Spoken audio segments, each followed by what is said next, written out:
Final score, Rotherham United 0, Wrexham 1. I'm Mark Griffiths from Wrexham AFC, and that was an excellent result. Second away win of the season against the Rotherham side, which started poorly this season but has been improving massively and has a lot of good players they spent well in the summer.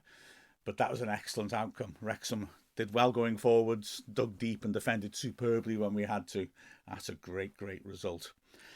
Bad news, of course, that Jack Marius was injured in training in the week before the game. But, to be fair, Paul Mullins is not the worst player to bring in that sort of situation. He's good cover. And you could say he made an immediate impact. 16 seconds into the game, and he has scored. Typical man for the big occasion. I've checked. It's definitely the fastest goal he scored in this millennium. I'll go through the last as best I can.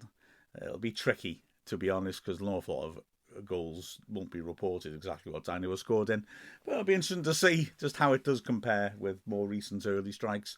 This one, I've got to say, Rotherham, when I saw them against Peterborough the week before, their pressing was more getting up the pitch and blocking passing channels. Now, we saw how when we actually hassled aggressively in our pressing up Peterborough, we really caused them problems and they couldn't get the ball out from the back. Rotherham opted not to do that. And I remember at the time thinking, I hope they do that against us. Well, there was nobody getting close to Wrexham men in this early exchange. Ball from a kick-off played back to Owen O'Connell. He's got all the time in the world to feed the ball forwards, not what the traditional diagonal, just a forwards ball down the channel. Palmer has allowed space to bring it down and find Barnett on the right, and Barnett does the Barnett thing, doesn't he? He's in a bit of form, don't you know? Sweeps the ball over. Mullin still has plenty to do. It's not dropping perfectly in front of him, but from just outside the 6-yard box at the far post, he does really well to get his leg high and hook it past the keeper and under the bar. Great finish, and Wrexham off to the absolute perfect start. And we looked confident. We were moving the ball around well. Rotherham were probing and looking to get through us, but when they did, we dropped back into that mid-block and we looked very comfortable. In fact, we had another opportunity again, Barnett causing problems, sweeping it in, and Palmer not quite able to take advantage of it. First real chance for Rotherham came nearly halfway through the first half, and it was a close thing for Wrexham. The ball clears only as far as Rafferty was lurking about 15 yards out in the right channel. He drove a shot in towards goal, which hit awkwardly into the ground. It went across a Conco, had no chance to get across to it. I don't think it did hit Dan Scar's knee. It was a close run thing. Might have been a thin edge. Maybe the snickometer went to spotted it if it was a cricket match. But it just whistled past the far post and behind. Ref gave a goal kick.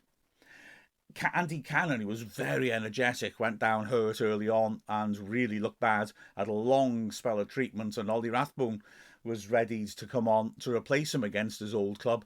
He didn't. Amazingly, Cannon resurrected and carried on for another half hour. But that was quite surprising. He kept going very well. He felt, though, that Wrexham's mid-block, although it was really solid, we dropped into it and almost sort of accepted, okay, we'll just grind this out. We weren't getting the ball down and moving it forwards in midfield quite like we'd like to. And Rotherham did have another chance, a Powell free kick, which was swept dangerously in from the flank. Dobson gets up. It flicks his head and is dropping at the far post. Probably would have hit the post. Okonkwo can't take any chances and uses that wide reach of his to make a really, really good save. The ball comes back out to Wilkes, who from close range smashes a shot. Fabulous block by Palmer to put it behind for the corner.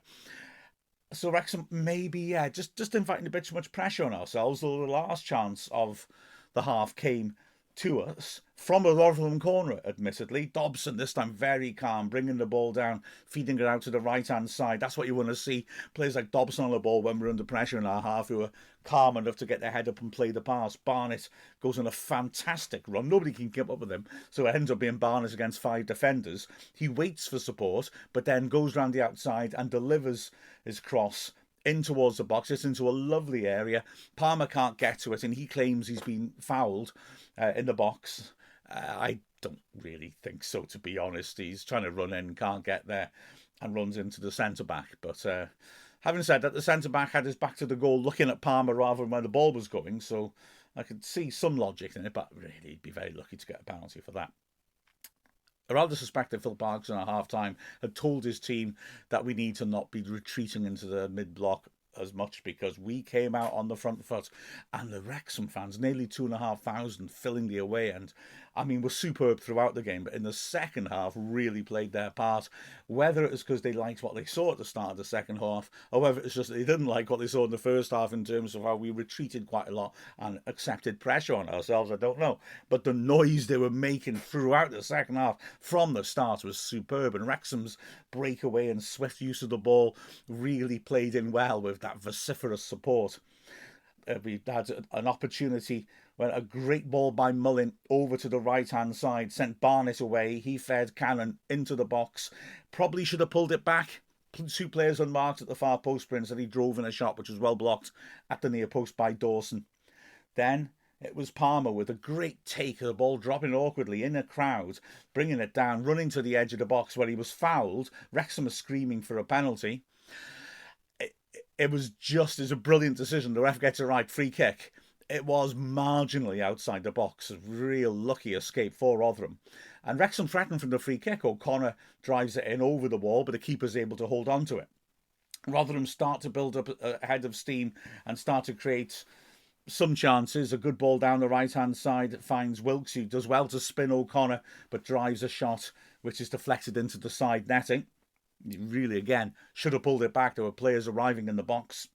Wrexham then at the other end, Barnett fed by Cannon on the right, ripping it into the far post once more. Mullin stretching with his header, just can't get power on it, and it's therefore a straightforward save for Dawson. Ball just fractionally too high for Mullin to attack.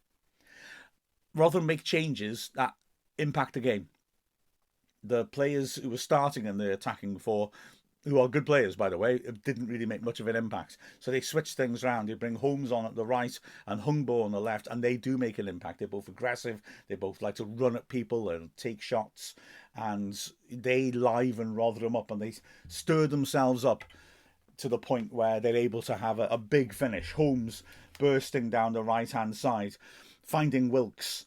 He drives it in. Great block by O'Connell. Then Wrexham getting up the other end. Mullin feeding it to Cannon. It's fantastic run by him down the right-hand side. He pings it across, and McLean has it in space.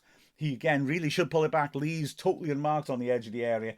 But to be fair to him, he drives in the shot, which his head, I'm not sure if it's going in or not, but it beats the keeper. And the rotating centre-back has to glance it away from under the bar for a corner. And from that corner, Wrexham go close once more. O'Connor sweeping it into the far post. Powerful header by Scar from about 8 yards is blocked. It ricochets, hits Palmer. It could easily have ricocheted in off him, but it drops down in front of him instead. It's blocked again, and Palmer racing onto it, can't quite beat the keeper to the ball in front of an open net. Wrexham making chances. But then Cannon in the 62nd minute has to come off. Rathbone comes on to an ovation from his old fans. Everyone I speak to who knows anything about Rotherham says he was their best player. They gutted to see him go, and they showed that. They were really, really keen to applaud him.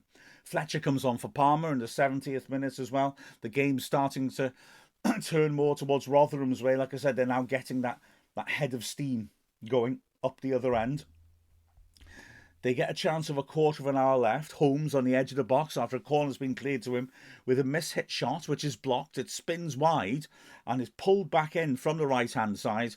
Nombe, back to goal, does well to turn and spin and hit a shot, but puts it fractionally wide. Then it's up at the other end. Rathbone brilliantly tackling high in the Rotherham half. He feeds Fletcher on the right-hand side. He pops it back into Rathbone, who's followed his tackle up with a run into the box. He helps it on, and Mullin, first time on the swivel, a really good hit, does well to get power on it, driving it towards the bottom left corner. Excellent save by Dawson at full stretch to push the ball away. Last 10 minutes, it's really frantic now. Wrexham defending gutsily. A free kick, which Bramall decides to shoot from about 25 yards. It's left of centre. He tries to catch Okonkwo out, driving it on the keeper's side. Okonkwo's starting to move behind the wall, but he readjusts really well and claws it behind for a corner. And he does well from this corner too, because the ball is dropped in by Powell into a huge crowd.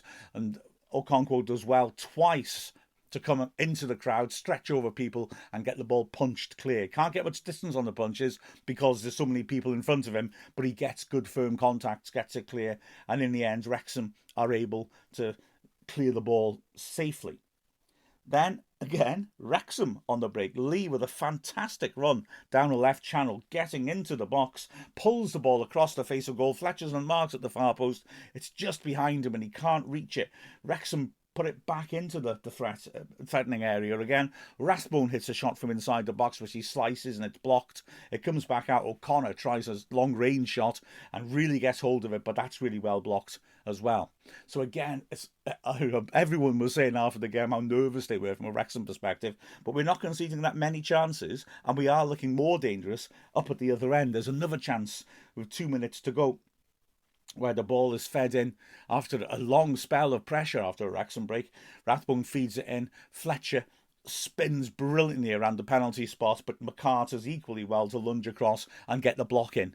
And despite the fact there's 5 minutes of added time to manoeuvre, Rotherham don't really carve out lots of chances. Wrexham have to defend a 6-yard box, but we close it out. Another clean sheet and an excellent victory.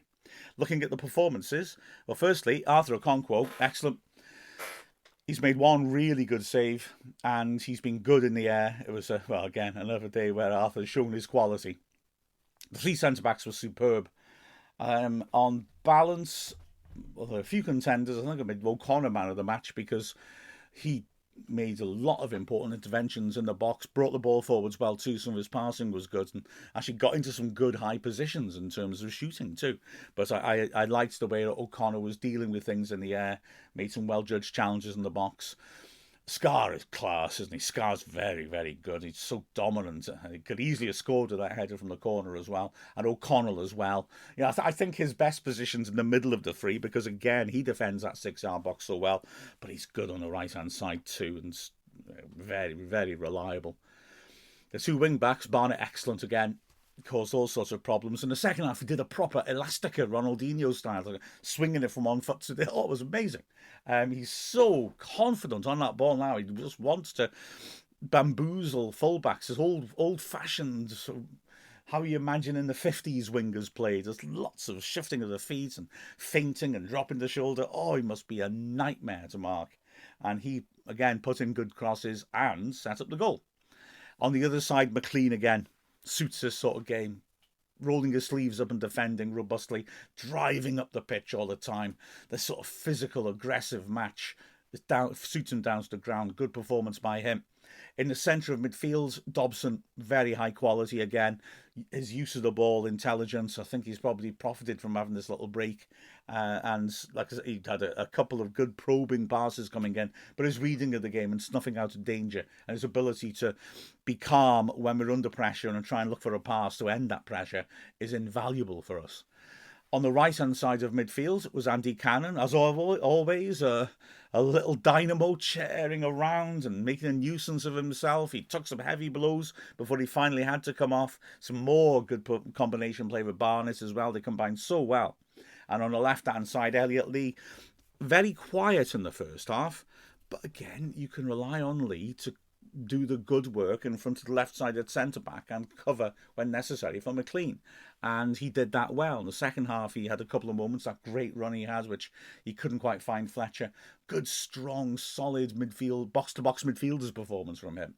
And then up front, well, Mullin scores the goal, so let's celebrate that first.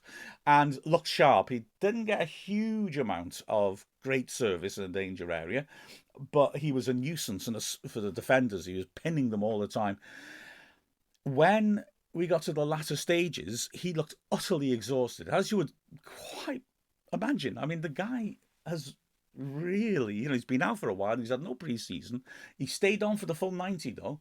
And I think because, frankly, he was such a problem for Rotherham when we were under pressure, because we'd knock anything and he'd chase it and try and make something out of it.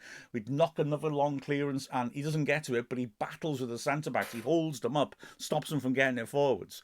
And you could see afterwards he was absolutely exhausted. But the next time he cleared it, he went again. I mean, this is a wonderful player, isn't he? But, he's no show pony. He may be a star player, he may have star quality, but my God, he will run himself absolutely into the ground for the club. Absolutely fantastic to see. He deserves all the credit in the world for that. Palmer played well, continued his form from all season. Better than Humphreys, comfortably better than Humphreys in the end. I thought that was a problem for Rotherham that they slightly got away with. Worked so hard back in his own half, made a number of good headers from defensive set pieces, held the ball up well, nearly won a penalty with a run he made into the box. Palmer, again, really, really impressed me. The subs, only made 2 subs, interestingly, in a grueling game. They made an impact. Fletcher, again, just freshening up the attack. Had a couple of half chances. And Rathbone. Oh, Rathbone. It just shows, it's incredible, isn't it? The strength and depth we've got, the quality in our squad that he can't force himself into the team. Following up that bravura performance against Wolves with this, he was terrific. He's on for just under half an hour. But everything in that right-hand side of the pitch was his. He's back defending. More crucially, he immediately is getting up and causing problems with the press. Just like the Wolves game, he triggers the press. Within 30 seconds of him coming on, he and Mullin and Barnett press with terrific energy and win the ball back by the corner flag in the Rotherham half. And he just kept doing that, set up the chance for Mullin with great pressuring of the ball and winning it in the opposing half. He was outstanding. I say about, picking the man of the match, and there were a lot of candidates. But he was one of them, even though we came on in the 62nd minute. Great performance. It's a grueling week. Tough game again on Tuesday. Tough game again on Saturday. But this is the perfect performance to start that sequence off. 3 hard games in a week. We've dug in and got a brilliant away win. And now it's on to Huddersfield. But yeah, that's a performance that I think will give Phil Parkinson a great deal of encouragement. With the final score of Rotherham United 0, Wrexham 1, I'm Mark Griffiths from Wrexham AFC.